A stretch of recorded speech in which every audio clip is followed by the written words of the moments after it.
Hi everyone, welcome to Handling Threadles and Serpentines in Dog Agility. My name is Lynn Madden and I'm a OneMind Dog instructor from Australia. I'm really excited to talk to you guys today. This is a topic that I hear a lot talked about in agility, and I'm excited to bring some clarity hopefully around that for you guys. So before we get started, just want to talk about the OneMind Dogs philosophy. So OneMind Dogs started when Tekla, Unita's dog, suddenly lost her hearing. And they discovered that their system was not helpful for a dog that could not hear. So they had to really go in depth and look at how they could still do the sport that they loved with Tekla. And along that came a lot of experimentation about what dogs really see and how they perceive things. So I have a short video to play for you guys about Tekla, and so you can have a look at how that come about. It began when Yanita's border collie, Tekla, lost her hearing in 2003. There was only one option left: to handle her dog without any verbal commands. And so began a journey of discovery. Learning from mistakes and trying different approaches. What happens if my chest is pointing to this direction? How important is the angle of my feet? What does the position of my hands say? Gradually, Yanita, with Tekla's help, learned to understand agility from the dog's perspective. What kinds of signals a dog reacts to on the course. OneMind Dogs is based on dogs' natural behavior. Any dog, from anywhere in the world, will instantly understand us. We achieve good results without a lot of repetition, because for dogs, it simply makes sense.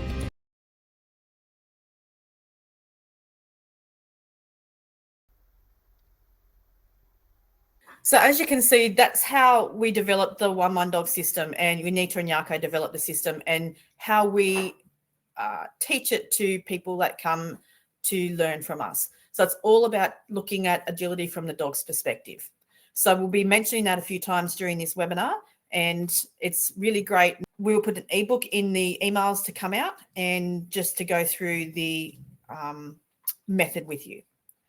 So in this webinar, we're going to talk about serpentines and threadles and what they are, why timing is vital, how to handle serpentines, how to handle threadles, and how either or training can help.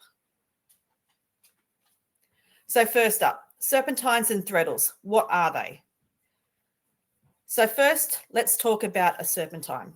So most people in agility will have seen this, and the traditional way that people see serpentines are this series of 3 jumps, where they come over the first one and do this wave pattern over the 3 jumps.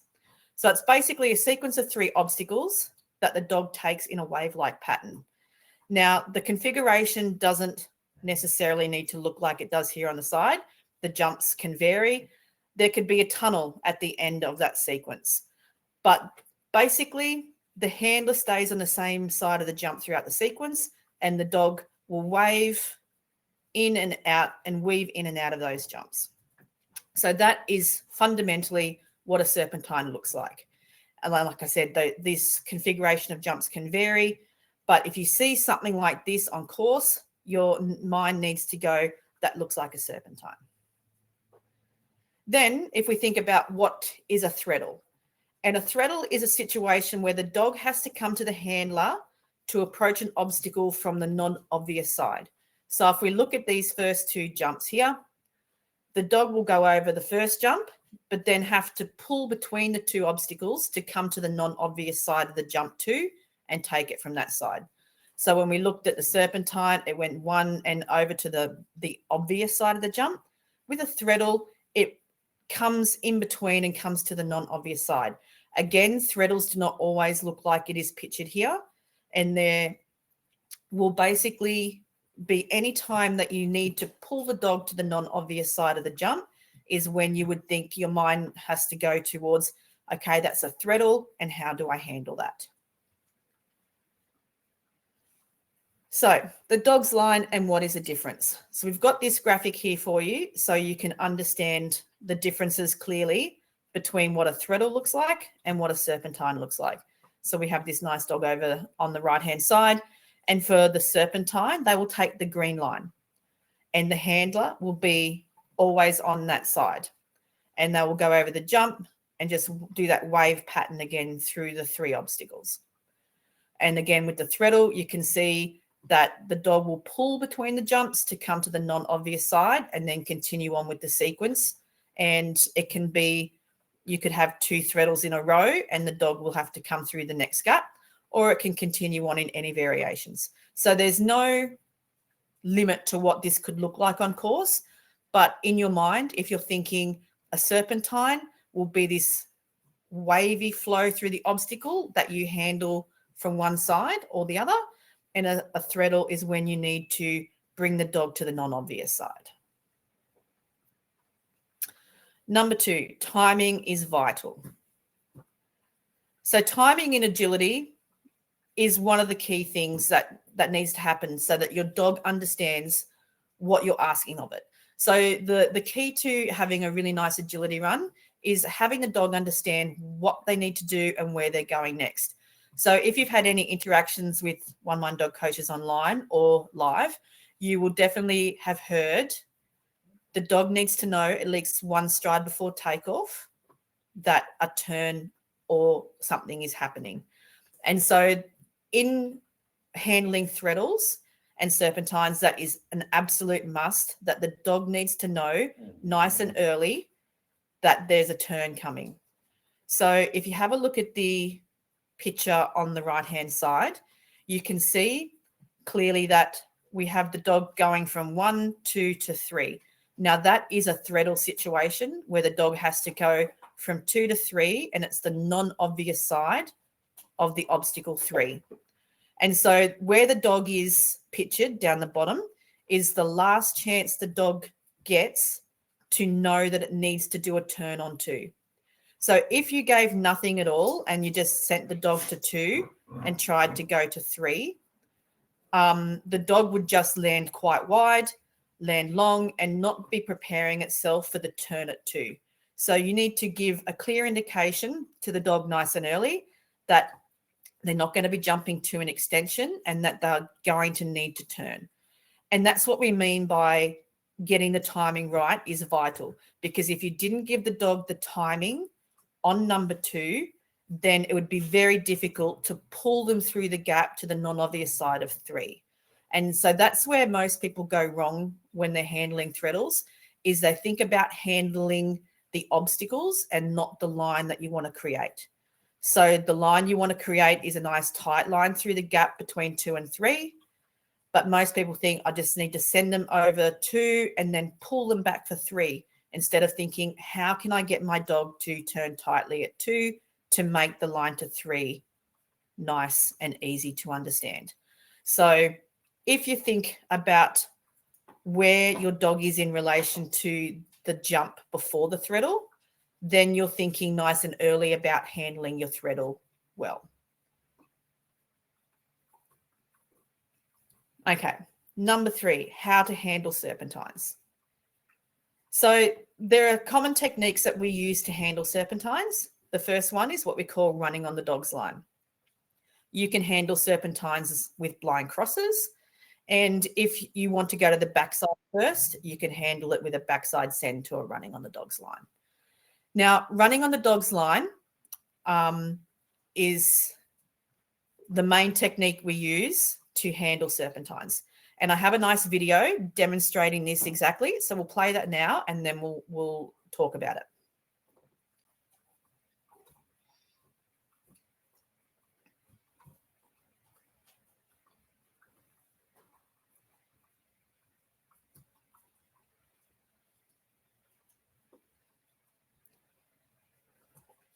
Okay, so this is a video, obviously, of myself, and I was doing a training session. So I'm going to start this from start again.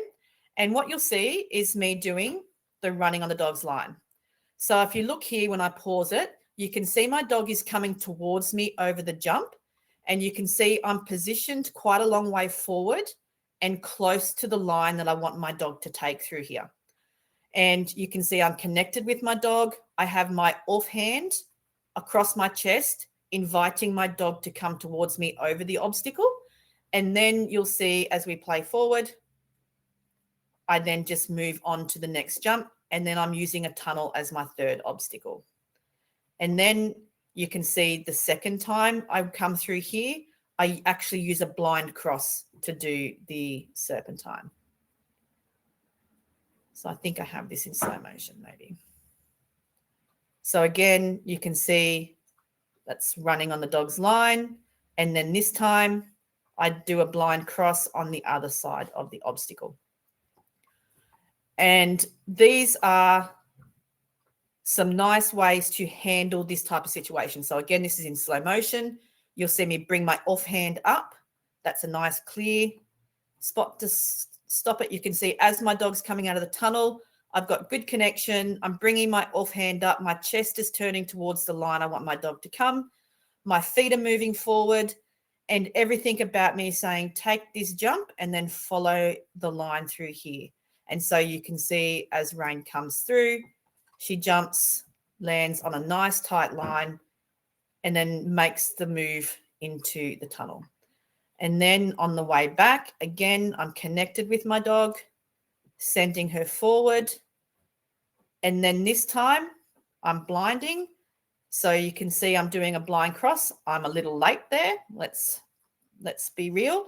I'm a little bit late on this one. And you can see I'm actually on her path there, but Rain is a very good girl and she saves my bacon a little bit there. But you can see you can handle it with a blind cross as well, or just you could handle it with the running on the dog's line. And then this is the second example that played in the first video where, again, I'm inviting my dog over and you can see I'm much further in front there and she flows through nicely. And then this time, instead of staying on the same side, I switch to the other side. And again, I do a blind cross to handle the serpentine. That one I'm much earlier on, and it was much easier for me and Rain to see that line. So they're the two examples I have for handling serpentines. Now, if we move on to threadles. And there's lots of different ways you can handle threadles. You can use what we call a false turn, a Japanese, a forced front cross, and what we are calling sort of in and away handling, which is relatively new in our system and is in our foundation program. And I will show a video of that in a minute, but I'm going to show a video next of Rain and I doing false turns and Japanese for you. So here you'll see as my dog comes out of the tunnel, I'm connecting and then I cue the takeoff here. So I took a step to her takeoff like I would if it was a front cross to help her cue collection. You can see she's taking off from quite close to the obstacle. And then I've already turned my chest to tell her that she needs to come into me here and come through the gap, which she does quite easily. And then I turn out and continue on. So that is what we call a false turn. This next one is a Japanese. Now with the Japanese, you'll see as she's coming out of the tunnel, I've taken that step towards the takeoff. It's not an overly huge step, and I probably could cue that a little bit better in order to help her find this line. And then what I do is I turn it into a front cross, and as she comes through the gap, I then do a blind cross on the back side of the jump. So I use the Japanese to do the pulling the dog into the non-obvious side of the obstacle. Again, here you'll see me cue the front cross to get her to come through the gap and then turning it into a blind cross on the non-obvious side of the jump. So that is the Japanese. And so they're the two things that I like to use when I'm doing threadles. So the false turn is a good way to really stay nice and connected and get the dog to come through the gap. I find that with sore knees, the false turn is difficult for me, whereas the Japanese allows me to keep my feet moving all the way through it. And for people with some bad knees, I find the Japanese works really well for this handling technique. Okay, the next one I want to play a video of is our in and away. So it's probably what most people would traditionally think of as threadle handling. And it's something that we're just developing into the program to help with those cases where you might not be in quite the best position to do either a Japanese or a false turn, and allow you to still handle the line.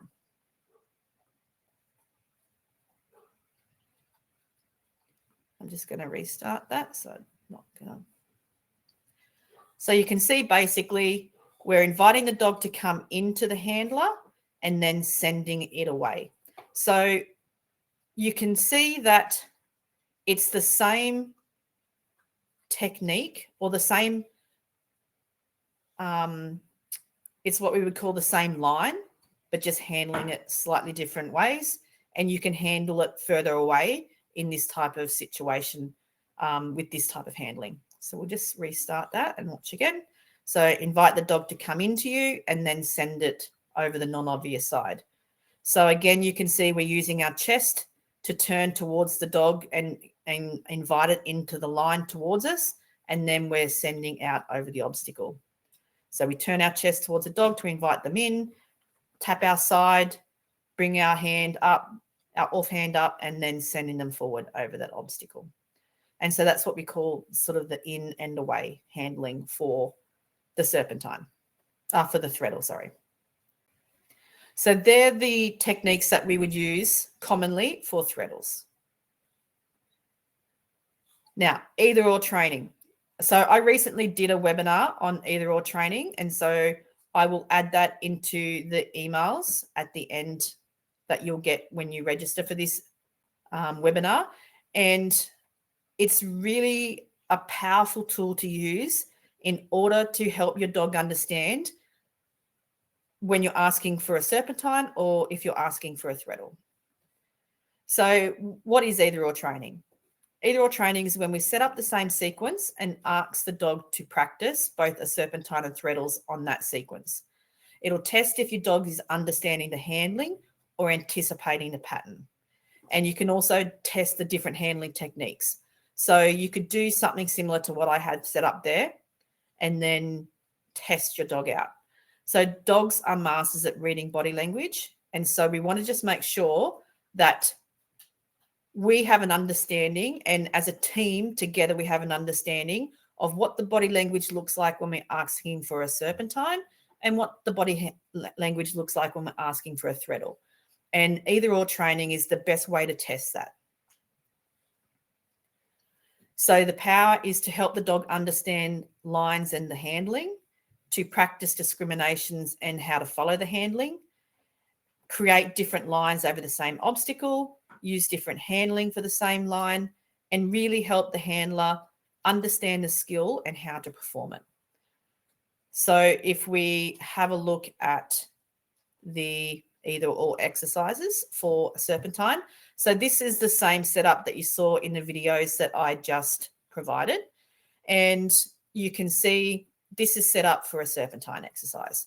So you could start by just handling it all from the bottom side of this. So you're calling the dog, sending the dog to tunnel 1, calling the dog to you over jump 2, and sending over 3, finishing in the tunnel. And if you don't have a tunnel, this could be another jump, and it could be 3 jumps. Either way would work. And it's just a way that you could practice, firstly, doing it from one side, then you could handle it from the other side and send the dog over 2, then send the dog to the tunnel from the top side of the obstacles, and then handle the serpentine that way. You could see if you just wanted to do running on the dog's line, or you could handle it with some blind crosses or any situation like that. And you could vary where those jumps are. They don't need to be straight. So you could do lots of different practice on just a tunnel and a couple of jumps, or if you've got 2 tunnels, then you could flow through and continue to pattern through on the way back, like I did in the videos. So setting up something simple and then practicing all the different types of handling that you could do on them is a really great way to do this type of training.